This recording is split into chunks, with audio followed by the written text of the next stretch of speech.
18. Lucas 18.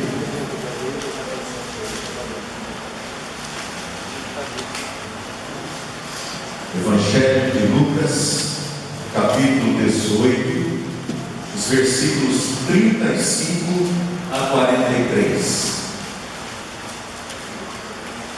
Diz a palavra do nosso Deus: Aconteceu que, ao aproximar-se ele de Jericó, estava um cego assentado à beira do caminho pedindo esmolas. E ouvindo o tropel da multidão que passava, perguntou o que era aquilo.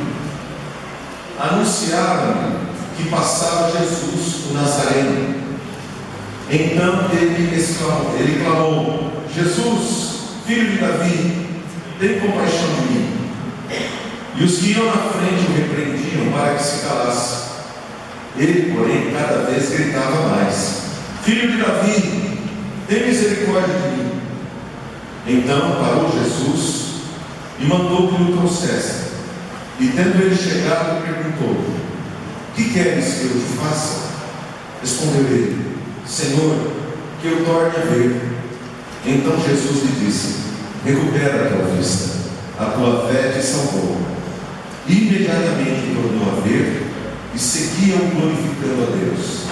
Também todo o povo, vendo isso, dava louvores a Deus. Louvado seja o nome do Senhor.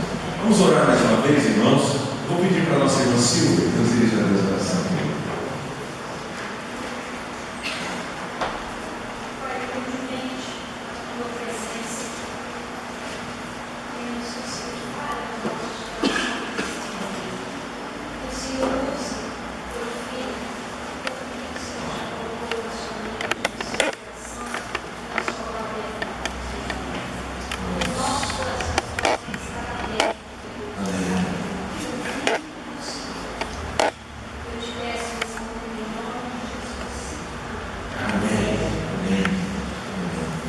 O Brasil acordou.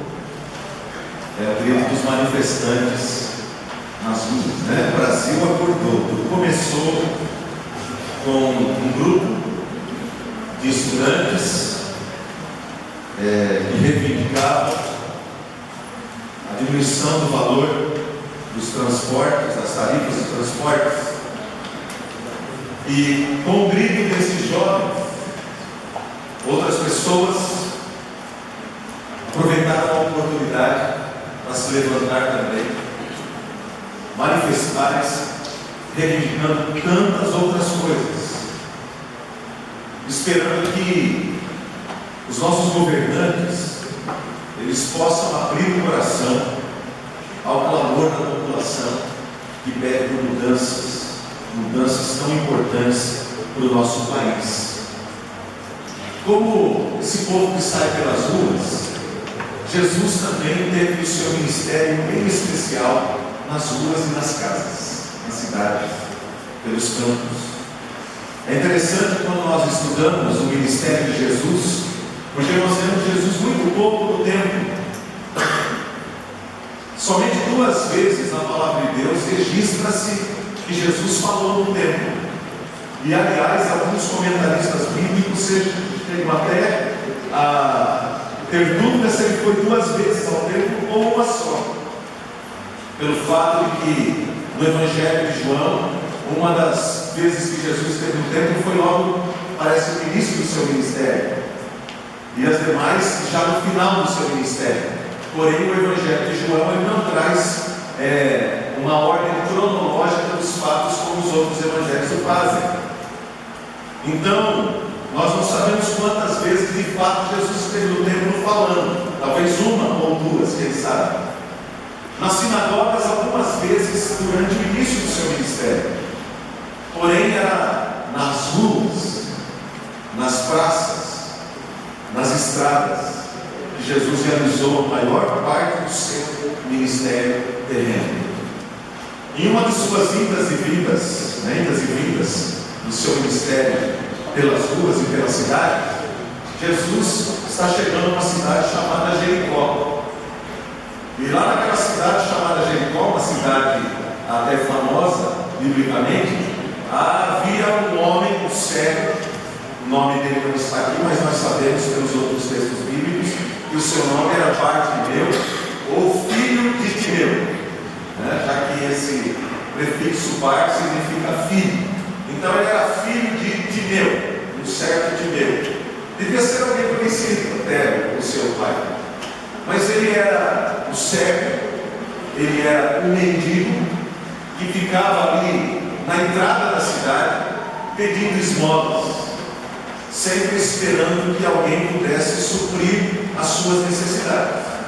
E aqui é o que nós vamos aprender com esse homem. Era um homem que tinha uma necessidade e que, quando Jesus visitava aquela cidade, ele viu na visita de Jesus uma oportunidade de uma mudança real de vida.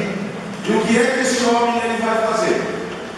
Primeiramente, nós vemos aqui no texto da palavra do Senhor que esse homem, a primeira coisa que ele faz, ele ouve o barulho da multidão que está vindo e ele se interessa em saber o que está acontecendo. Isso é importante para nós no texto.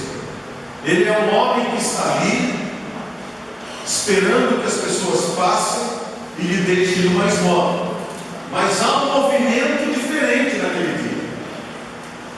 Um movimento de gente falando e ele nunca tinha ouvido um tropel como aquele. Aquilo chama a atenção e ele não ignora tudo o que está acontecendo. Pelo contrário, mesmo sendo cego, mesmo sendo mendigo, ele se interessa em saber o que estava acontecendo, diz ali o versículo número 36. E daí as pessoas respondem no versículo 37, é Jesus o Nazareno, porque o nome Jesus, ou Joshua, né, que era o nome usado para Jesus, era um nome bastante conhecido, muito natural entre os judeus. Se dissesse apenas para eles, Jesus que está ali, esse é qualquer Jesus, qualquer um, devia ter muito Jesus naquela época, muitos Joshuas naquela época, naqueles dias lá na sua cidade. Mas eles dizem, é Jesus o Nazareno. Então eles já apontam para quem era esse Jesus. Não era qualquer Jesus, mas era um Jesus específico, Jesus o Nazareno, aquele que veio de Nazaré. E quando ele ouve que era Jesus o Nazareno, é interessante a maneira como ele vai se dirigir a Jesus. Ele chama Jesus de filho de Davi. Ele não era uma pessoa ignorante quanto às realidades espirituais. Era uma pessoa que tinha um conhecimento, sendo judeu como ele era, com toda certeza. Ele tinha todo o plano de fundo histórico da vida do seu povo.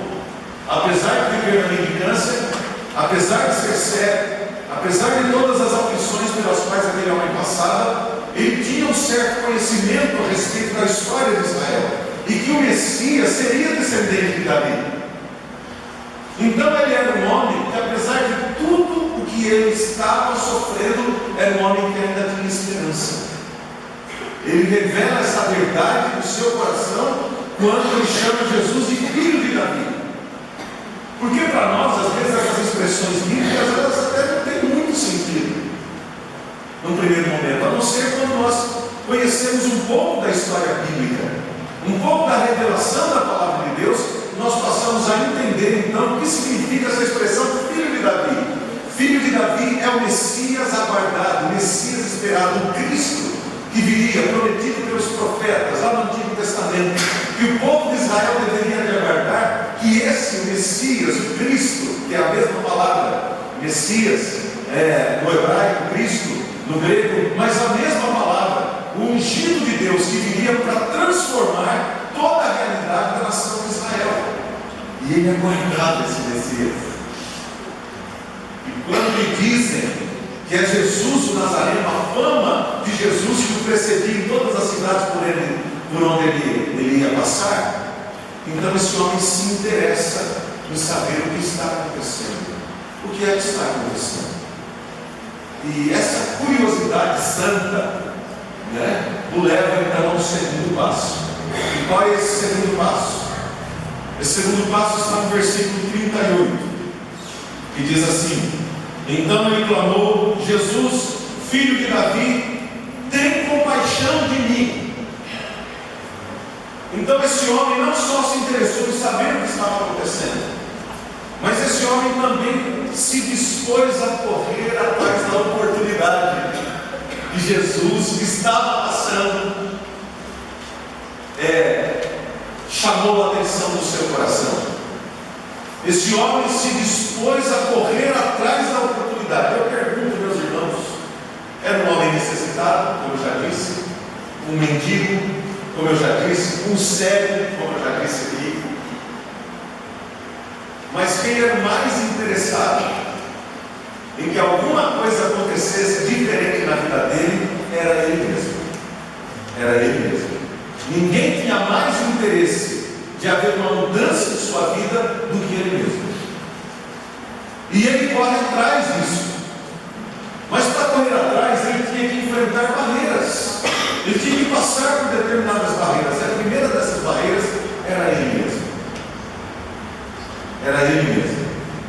Porque o problema, em geral, de um pobre, no caso dele, não só pobre, mas paupérrimo, porque era um mendigo, e mais ainda, um cego, em geral, é ficar esperando que alguém venha e faça por ele. Uma atitude paternalista da pessoa sair do lugar onde está e vir até ele fazer alguma coisa por ele. Não é natural, em geral, a pessoa ir atrás. O natural é a pessoa ficar esperando que alguém faça alguma coisa por ele. Porque, em geral, esse tipo de pessoa é uma pessoa que tem pena de si mesma. Ela vive reclamando da sorte, do destino, do que a vida, da peça que a vida lhe cobrou, né? E quem sabe ele pudesse até pensar: ele nem ligou para mim, mas está passando, e ele nem ligou para mim. Mas ele não fez isso. Ele não ficou pensando assim. Ele quebrou essa barreira. A primeira barreira era a barreira dentro do seu próprio coração, do seu próprio eu. A segunda barreira que eu tinha que quebrar, meus irmãos, é a barreira que está no versículo 39. E os que iam na frente o repreendiam para que se calasse. Ele teve então que passar por uma outra barreira, a barreira daqueles que queriam impedi-lo de chegar até Jesus. Talvez fosse até os discípulos geralmente têm esse problema, né? Os discípulos às vezes têm os problemas graves, pessoas necessitadas que precisavam se aproximar de Jesus, e em lugar de eles facilitarem o caminho, eles colocaram, eles dificultaram. Eles não eram fáceis, não. Os discípulos que continuamos sendo, vamos falar a verdade. Às vezes o caminho já é estreito, a Bíblia fala, já é estreito o caminho, né? Já é difícil de chegar, e se a gente dificultar ainda mais com regras, com imposições, e olha, o que não falta em nossos dias é gente colocando regras e mais regras, preceito sobre preceito e mais preceito, como diz a palavra de Deus, para dificultar o caminho das pessoas chegarem até Jesus. Alguns vêm de Jesus e outros dificultam a ida até o Senhor. E os discípulos, eles tinham essa mania de dificultar.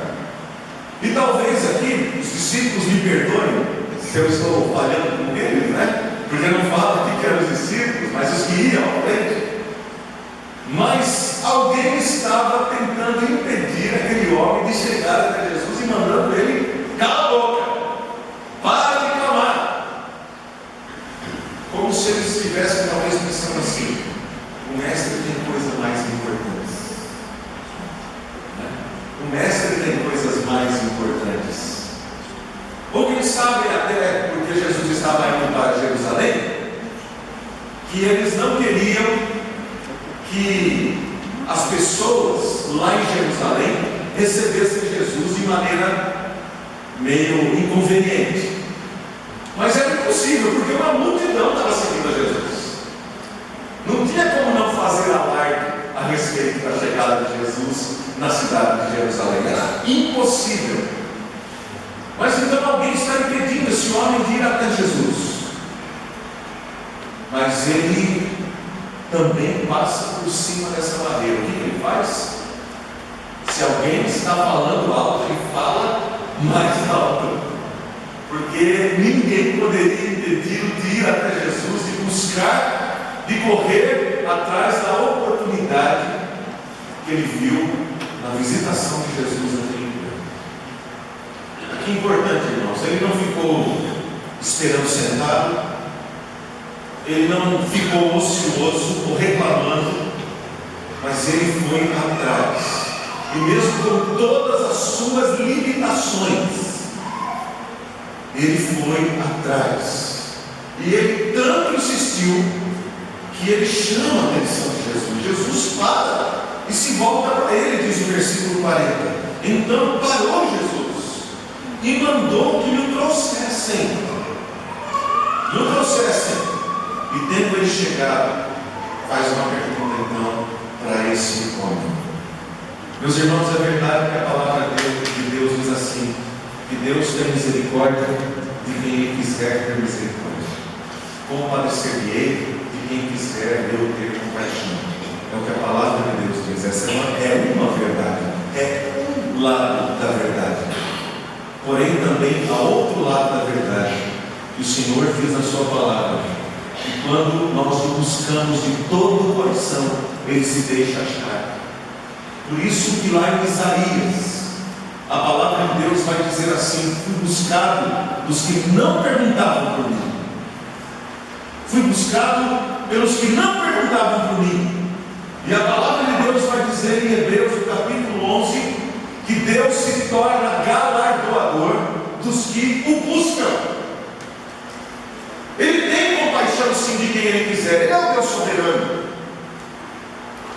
Mas ele também tem prazer em atender aqueles que o buscam de todo o coração. São duas realidades da palavra do Senhor. Então, recapitulando, meus amados irmãos, aquele homem se interessou em saber o que estava acontecendo. E também ele se dispôs a correr atrás da oportunidade que lhe abriu, ainda que ele não a enxergasse com os olhos físicos, mas ele enxergou com os olhos da fé. Em terceiro lugar, aquele homem, ele se abre para uma mudança em sua vida. Versículos 41 e 42. Jesus pergunta: que queres que eu te faça? E ele responde: Senhor, que eu torne a ver. Então Jesus lhe disse: recupera a tua vista, a tua fé te salvou. Glórias ao Senhor, glórias a Deus. Aquele homem, ele abre o seu coração ao Senhor. Ele não começa a contar toda a história do passado, de tudo que ele sofreu desde criança, como foi difícil a sua vida, como as pessoas o desprezavam, que ele sofria bullying na escola, Ele não começa a falar dessas coisas, como o governo lá de Israel não foi favorável a ele, não viram os seus problemas, ele não recebeu Bolsa Família, ele não ficou reclamando de tudo que aconteceu para apresentar aqui os seus antecedentes para Jesus. Ele não fez isso. Ele não ficou reclamando daquelas pessoas que o repreenderam: olha, Jesus está chegando, vai ficar aí, tentando me impedir de chegar até o Senhor. Essa gente, o Senhor precisa rever esse seu discípulo, O Senhor precisa rever, o Senhor precisa escolher outro, porque esses aí só não ficam. Ele não ficou colocando nada. Quando ele chega diante de Jesus, Jesus pergunta: o que você quer que eu faça? E imediatamente ele abre o seu coração: eu quero ver. Eu quero ver. O interessante também aqui, irmãos, é que ele não apresenta diante de Jesus nenhuma reivindicação baseado em suas próprias obras. Eu quero ver, Jesus, porque o Senhor sabe que eu sou um homem crente. Eu quero ver, Jesus, porque o Senhor sabe quantas vezes eu mesmo ajudei as pessoas lá da minha vida, quantas vezes eu reparti as minhas esmolas com outros servos. ele não fica dizendo, falando nada a respeito de si mesmo. Ele simplesmente se coloca na presença de Jesus como cego, mendigo, necessitado, humilde. É assim que ele se apresenta na presença de Jesus. Como isso é importante para nós, irmãos. Quando você ora ao Senhor e você busca a Deus de oração, como é que você se apresenta ao Senhor? Como você se apresenta? Um dia um homem, um centurião, chegou até alguns judeus e pediu aos judeus que eles pudessem levar o seu pedido de oração, a sua necessidade até Jesus. Está aqui no Evangelho de Lucas também, capítulo 8. E eles vão levar o pedido daquele homem até o Senhor Jesus. Aqueles judeus chegam a Jesus e dizem assim: Senhor Jesus, este homem, aliás, mestre, este homem, ele ajuda a nossa comunidade, ele é digno do Senhor ir até a casa dele. E eles começam a elevar o homem. Mas Jesus atende não por causa do que eles apresentam, mas porque Jesus conhece todas as coisas. Ele conhecia aquele homem, ainda que ele nunca o tivesse visto. E é interessante que quando Jesus está indo com os judeus, ele chega então próximo àquele homem começa a dizer assim: eu não sou digno. Olha o discurso. Os judeus, quando ele é digno, ele é isso, ele é aquilo, aquele homem falou: não, eu não sou digno, e por isso que eu não fui falar com o Senhor. Eu não sou digno. Eu não fui porque eu achava que eu ia fazer lá. Eu achei que o Senhor nem ia me receber. Mas como eu sou um homem sujeito à ordenança, e porque eu também tenho homens debaixo da minha ordenança, eu sou um soldado, um homem, um capitão, então eu sei como funciona, e eu pedi então para que intercedessem por mim, porque o Senhor é uma autoridade acima de mim. Então eu pedi, eu reconheci, humildade, irmãos. Como é importante essa atitude de humildade que esse servo revela para todos nós em nossas orações. Como é que você ora ao Senhor? Como é que você se apresenta ao Senhor? E aqui nós vemos algo maravilhoso, a manifestação da bondade e da compaixão de Jesus. Porque Jesus estava se dirigindo para Jerusalém, ele tinha muitas coisas importantes em sua mente. Ele estava para ir para Jerusalém para passar por todo o martírio pelo qual ele iria passar ali em Jerusalém. Mas apesar de tudo isso, de todas as preocupações que com certeza estavam na mente de Jesus, depois que ele precisaria ainda tratar exclusivamente com os discípulos, Jesus ele para atender uma pessoa que estava sofrendo. Ele deixa de lado todos os seus afazeres, tudo aquilo que era importante, ele deixa de lado para atender uma pessoa necessitada, alguém que ninguém dava para ele. Queridos, é muito fácil a gente parar tudo que a gente está fazendo. Vamos falar a verdade. É muito fácil a gente parar tudo que a gente está fazendo se for para atender uma pessoa importante, não é? Ó, telefone para você. Ah, não vou atender não. Ó, pai, meio urgente. O que é? Aí o doutor falou: a gente até ajeita a camisa. Se for o caso, vai lá passar até desodorante para ir atender. E aí a gente vai lá atender o telefone, né? Que prazer enorme, né? Puxa vida, o senhor sabe que eu estava pensando no senhor, né? Agora de repente é assim: pai, telefone para você. Ah, não vou atender não. Não, está insistindo aqui. Mas quem que é? Pai, aquele homem que passou aí outro dia, que perguntou se o emprego, um mau emprego. Ele está perguntando se ele podia trazer o currículo dele aqui, deixar. Fala para ele aí qualquer coisa, fala que eu não estou agora, né? Fala que eu não estou agora, que eu não posso atender, e fala para ele passar e deixar. É assim, queridos. Jesus, o Rei dos Reis, o Senhor dos Senhores,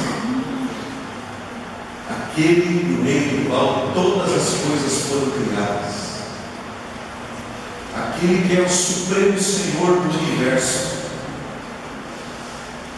ele parou toda a sua agenda, toda a sua comitiva e foi atender o mendigo cego. Isso é uma grande lição para nós. Uma grande lição para nós. É por isso que Jesus, em um dos episódios mais maravilhosos da palavra, ele toma uma bacia com água e uma água, e ele vai lavar os pés sujos e empoeirados de gente que não era reconhecida por ninguém. E ele fala: eu deixei exemplo para vocês. Deixei exemplo para vocês. E eu estou dizendo isso, meus amados irmãos, também porque talvez haja alguém aqui nesta noite que já algum dia na sua vida já tenha pensado assim: você acha que Deus vai se importar comigo? Você acha que Deus vai se importar comigo? Com tanta coisa importante que Ele tem a pensar, tanta gente importante que Ele tem a atender, você acha que Jesus vai se importar comigo? Eu digo para você: Ele vai. Porque Jesus é totalmente diferente de toda pessoa que você já conheceu na sua vida. Jesus não faz nada por interesse. Jesus não faz nada por aquilo que vão lhe entregar, lhe dar. Ele não faz assim. Ele é o Filho de Deus. Ele é maravilhoso no seu ser. Ele é cheio de amor, de graça e bondade para com todos aqueles que se humilham e que vão até Ele com fé. Ele atende pobres, necessitados, assim como Ele atende o rico também. E Ele não faz isso pelo que as pessoas possuem ou possam lhe dar em troca. Ele faz isso porque Ele é Jesus. Ele faz isso porque Ele é bom.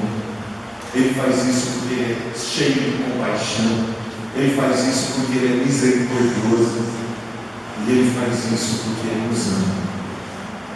Ele faz isso.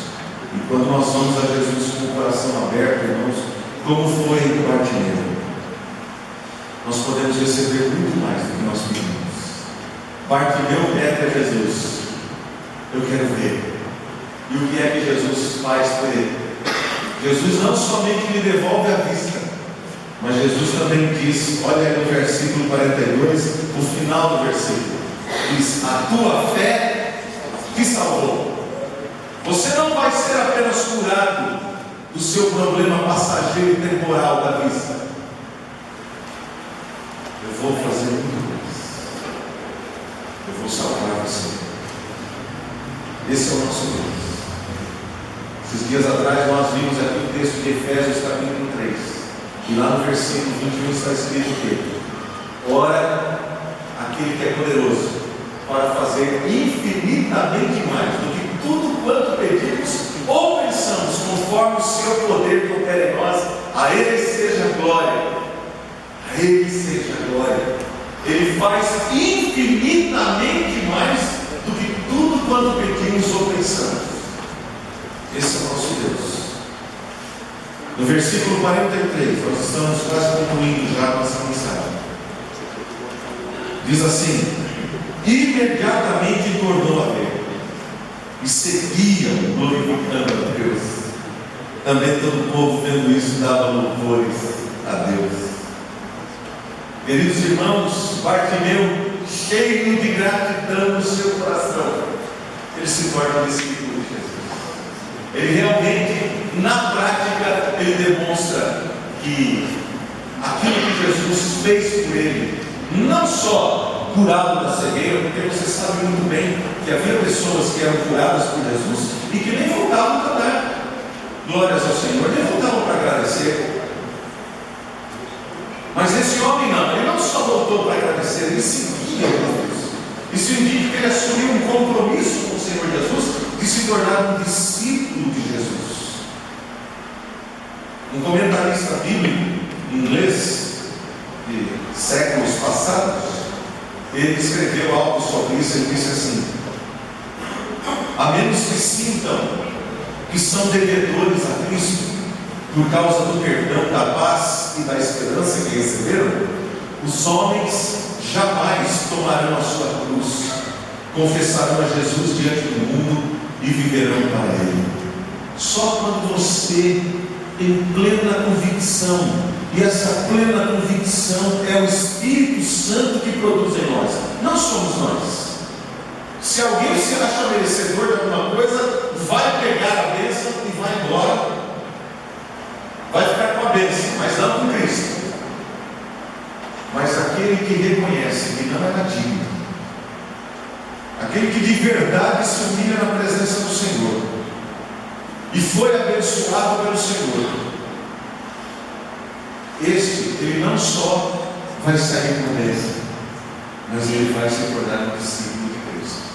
Ele vai assumir um compromisso com o Senhor Jesus Cristo. Querido irmão, você já reparou quantas pessoas frustradas você convive com elas? Você já reparou quantas pessoas frustradas você talvez trabalhe com elas ou conviva dentro de casa com pessoas frustradas? Pessoas que culpam os outros e até mesmo a Deus pela falta de mudanças em suas vidas. Você já reparou quantas pessoas assim? Eu não sei se você é assim, e eu espero que você não seja assim.